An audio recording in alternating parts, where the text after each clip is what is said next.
You are listening to Attractive Relationships, the podcast where we dive deep into the art and science of relationships and communication. I'm Rico Armstrong, your host and advocate for attractive, happy relationships.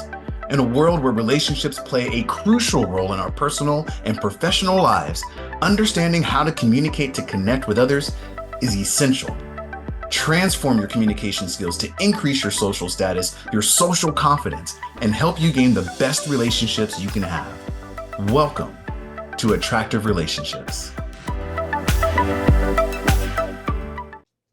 Modern feminism versus men and misogyny, or however the patriarchy, however you want to phrase that. Modern feminism versus men and misogyny, the patriarchy. Have I chosen violence today, or am I suing for peace? I'll let you be the one to decide that. But it's a big deal because these are two things that are highly talked about, highly influential topics, polarizing topics, and they affect your relationships with everybody. And that's why we're going to talk about it today on Attractive Relationships. And I've shied away from this for a long time because it's so polarizing. I wonder if we're ever going to be able to come together in peace. But let's get into it. Let's talk about modern feminism first. And if you don't know what feminism is, because there's modern feminism and what we hear and what we might picture today. But if you remember back when feminism started simply so that women could have equal rights compared to their male counterparts. And this goes back to the world wars that happened, World War I and World War II, because up until that point, men were the providers and the protectors, and they, because of them bringing in all the income and all the provisions so the family could survive, it left women in a position of vulnerability. And some men took advantage of that. But then the world wars happened. These men went off to war. Some of them never came back. And these women, during that time of war, had to figure out how to make ends meet on their own. And they found it very difficult. And they started to realize, like, hey, just because we're women, we're not getting treated with equal pay and equal rights like our male counterparts. And we're all just trying to survive and provide for our families. This isn't fair. It wasn't that long ago also where women didn't have a real right to vote or to drive. It wasn't that long ago when domestic rights for women were not fair. Men could be physically opposing legally, and notice I'm using the terminology on purpose so I don't get banned on social media, but men were physically opposing women and it was legal to do so. And that was what all of modern, or the original feminism movement, was about. Equal rights. So that way they can get equal pay to provide for their family as any male counterpart doing the same job.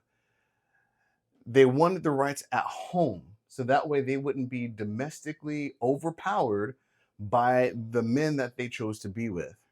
And they wanted the right to vote. And this is just, and there's some other things that also went on to it, but all of this I wrote in green because that makes sense. This was the mission. And who is going to disagree with that? Meanwhile, we talk about men and misogyny. Now, in general, that's not a good term. But if we do find anything that we can take from the intentions behind it, men, responsible for the home and the children, and they needed to protect and provide for their family, their home, and the children. That is seemingly very noble, especially before the modern era where women became part of the working class. So what went wrong? If all women wanted were equal rights, and if all of a good man, not somebody who's misogynistic, but a good man If all he wanted was to protect and provide for his family, why do we have such a massive divide that is sabotaging and undermining relationships? A lot of those relationships being sabotaged even before they start. And my just the opinion of one, and I'm actually welcoming, I'm opening this discussion for you for your opinion, but in my opinion of one, what really started to destroy these dynamics of a good, healthy relationships between men and women is not the feminism movement itself. And it's not for men wanting to provide and protect for their families. It was all about the language and the communication that was used. Let's start with men.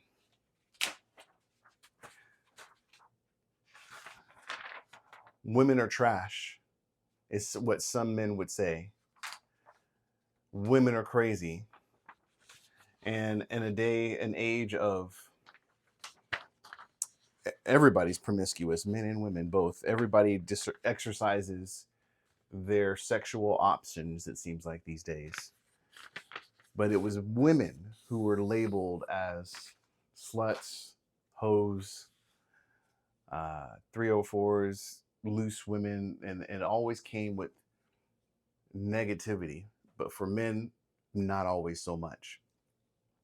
And I'm not here to debate the reasons why or why not, and if it's just or not. The point is, women are judged on modern lifestyle more so than men are. And that shame and judgment, it is shaming women and judging women when we say women are trash because it makes them less than. When you say women are crazy, that is a judgment statement and it's not positive. When we judge women for their lifestyles, again, I'm not here to tell you if you need to agree or disagree with somebody's lifestyle, but judging them for exercising their own rights and their own options, well, it's no wonder why a lot of women are put off by men. And then women will say something like, it must be your misogynistic attitude, simply because of the language that we use.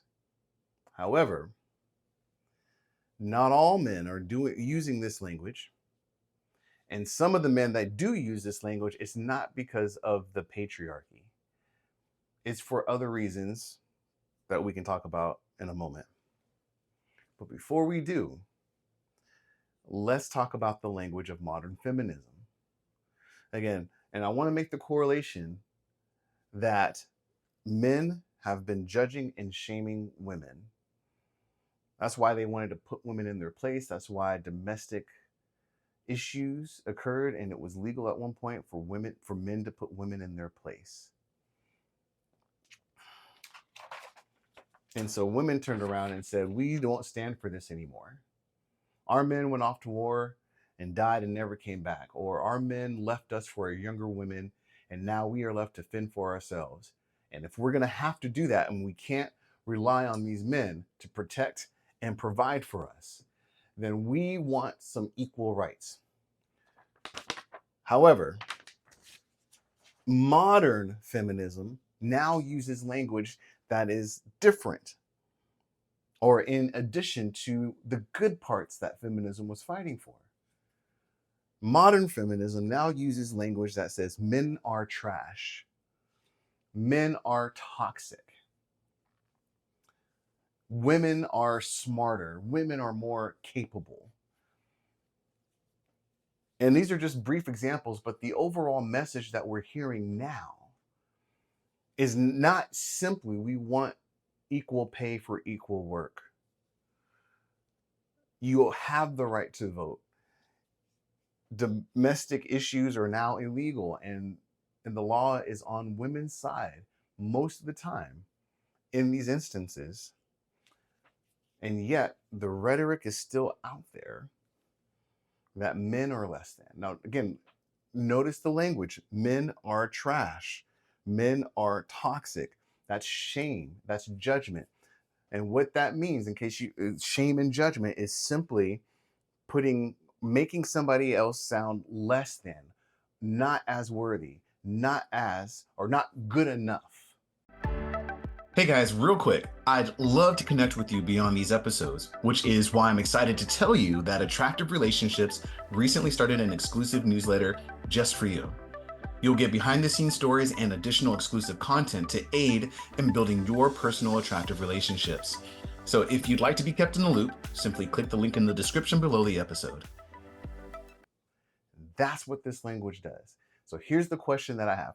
Again, I'm not trying to diminish your true feelings that you may have, because I know a lot of women may have had unfortunate experiences with men.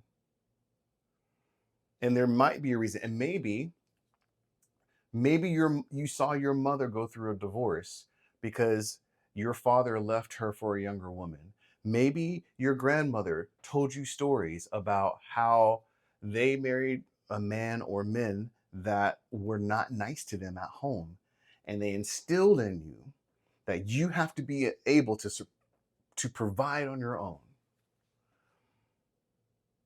But I got to ask you, if you are wanting a relationship with the opposite sex, and you are saying things like men are trash, men are toxic, and saying things that make you compete with men to be better than them, how does that make men want to have a relationship with you? What person can you ever go up to and say, I think you're trash?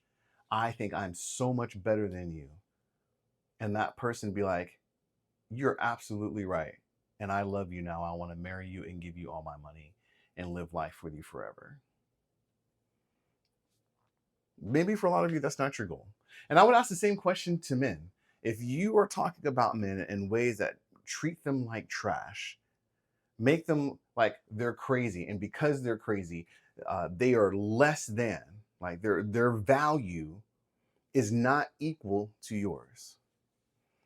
If that is your thoughts, and more specifically, if that's what you are communicating, what woman is going to want to give you everything that you are looking for? What woman can you go up to and say, I think women are trash, women are hoes, and women are crazy? And that woman would be like, you know what, you're absolutely right. I'm so wowed by your masculinity and male presence. I don't think you're toxic at all. I'll marry you today and have your babies and do whatever you want. Where does that happen?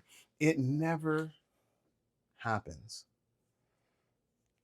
And I want to take this time right now to dial things back to what this conversation that I'm having with you is specifically about. It's not about justifying a way of thinking as far as, if you believe equal rights, if you believe in the pay gap, if you think it's a myth. I'm not talking about that.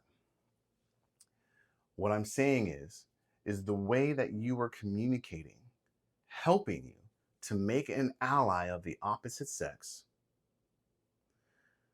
or is it making it harder for them to want to fight for your cause?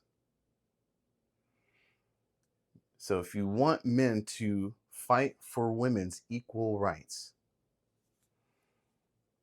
I just don't see how we can do that if we say all men are trash.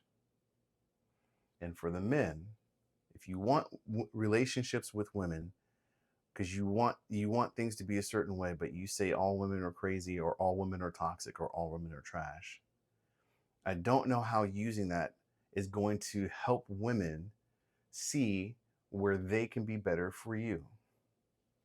Ultimately, my personal stance is any language that shames or judges anybody, and especially judges or shames people simply because their genitalia is different, I personally am viscerally against that language and that stance.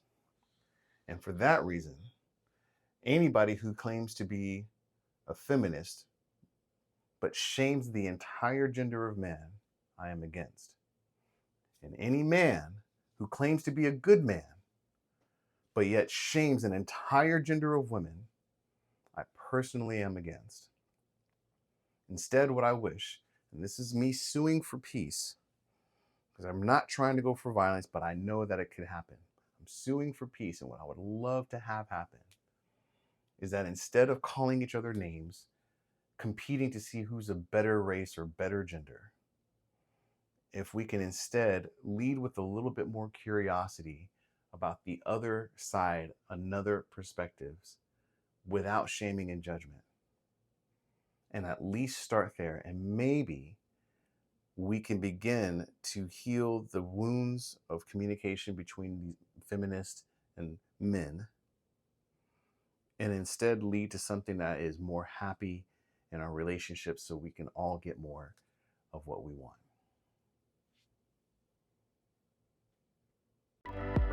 As we come to the end of another episode of Attractive Relationships, I want to express my gratitude to you for tuning in. Your support really does mean the world to me. Now, if this episode brought you any value, I would truly appreciate it if you shared this podcast with anyone that you think could benefit from our discussions on effective communication and relationship building. Until next time, remember, great relationships start with great communication. So stay curious, stay compassionate, and keep building those attractive relationships.